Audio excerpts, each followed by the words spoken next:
Kali ini kita akan ngobrol-ngobrol soal baterai.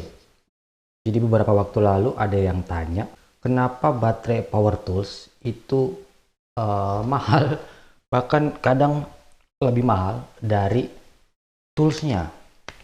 Contoh misalkan Milwaukee ini. Toolsnya saya beli, kalau kita beli di luar, itu dari sana 700 ribuan. Ya sampai sini 1 jutaan dulu ya, sebelum pajak import dirubah.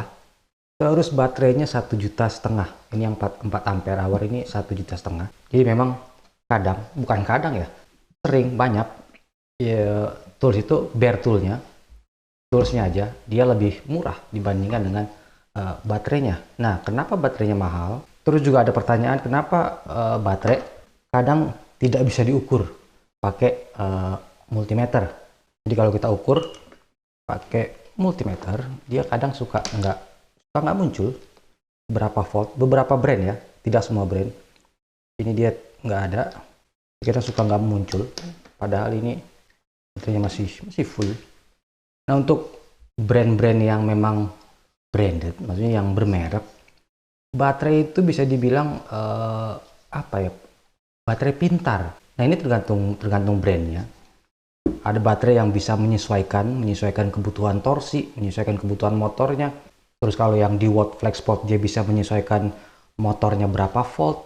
Terus kayaknya hampir semua itu bisa menyesuaikan butuhnya motor tuh berapa ampere. Sedangkan untuk yang Milwaukee ini lebih aneh lagi.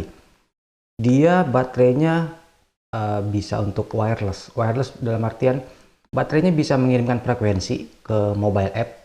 Jadi misalkan kita di workshop lagi kerja gitu, baterainya nggak ketemu, kita bisa cari lewat aplikasi. Tipikal baterai 3 ampere hour ini di kisaran harga ya sekitar 1 jutaan. Ini kita mau bongkar, mau lihat apa sih isinya, terus bedanya apa dengan brand-brand yang biasa. Oke, ini baterai AEG atau baterai Rigid 18 volt 3 ampere hour. Ini termasuk baterai pintar, smart battery. Isinya seperti ini. Ini salah satu alasan kenapa dia bisa mahal. Kalau untuk baterai branded yang bermerek, itu biasanya dia punya lebih dari satu konektor. Ini ada 4, yang Milwaukee dia ada 5. Belum lagi yang Makita dia punya 1, 2, 3, 4, 5, 6, 7, 8, 9, 10 konektor. Ini salah satu yang bikin dia mahal selain baterainya, karena ini 3 ampere ini baterainya kalau nggak salah 1, 2, 3, 4, 5, 6 kali 2 berapa? 12 baterai. Oke, dia ada microcontroller. Ada juga di sini transistor. Sepertinya ini voltage regulator kayaknya, 2 ini. Terus komponennya semua SMD. Jadi bisa dibilang lebih kompleks dibandingkan dengan brand-brand yang menengah ke bawah. Terus dia buat apa aja sih ini komponennya? Tadi ya salah satunya buat detect atau buat ngatur besaran arus ke motor butuhnya berapa, terus juga torsinya yang dipakai berapa, RPM-nya berapa, nanti tinggal baterainya menyesuaikan kebutuhan powernya. Nah, ini baterai sudah 10 tahun, karena kalau bisa dilihat di sini, nggak tahu kelihatan apa enggak, ini diproduksi tahun 2010 dan seharusnya sudah mesti diganti, selnya mesti diganti.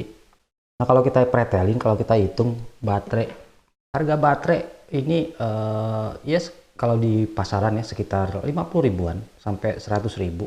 Jadi kalau dihitung ini isi baterainya, selnya aja, kalau dihitung 50 ribu sudah sekitar 500 ribu untuk baterainya aja. Itu kalau asumsi baterainya baterai yang menengah ke bawah ya, yang murah-murah. Karena kalau baterai yang bagus harganya sekitar 100 ribu bisa sampai jutaan. Tapi mungkin perkiraan saya kalau untuk baterai power tools yang branded ya harganya sekitar 50 ribuan untuk modal ya. Maksudnya kan mereka kalau pesen kan pasti dalam jumlah banyak. Terus di sini juga dia selain bisa ngontrol arus, ada juga proteksi ya, jelas proteksi pada saat dia dicas, pada saat overload, karena ada sikring, mestinya ada sikringnya buat proteksi overload pada saat dicas biar baterainya nggak rusak. Terus proteksi konslet, terus dia juga ada fitur yang namanya kalau nggak salah load balancer atau load balancing. Jadi pada saat dipakai, energi yang dikeluarkan masing-masing baterai itu sama. Jadi ketika habisnya berbarengan setiap selnya. Jadi nggak satu habis terus dua habis, tapi dia bisa barengan. Begitu juga dengan proses chargingnya rata, masing-masing baterai rata ngecasnya, dan itu akan memperpanjang umur baterai. Nah, itu juga sama juga dengan yang dia bisa ngatur arus ke motor. Jadi hanya energi atau arus yang dibutuhkan motor aja yang dia keluarkan, ya bikin baterainya jadi lebih awet.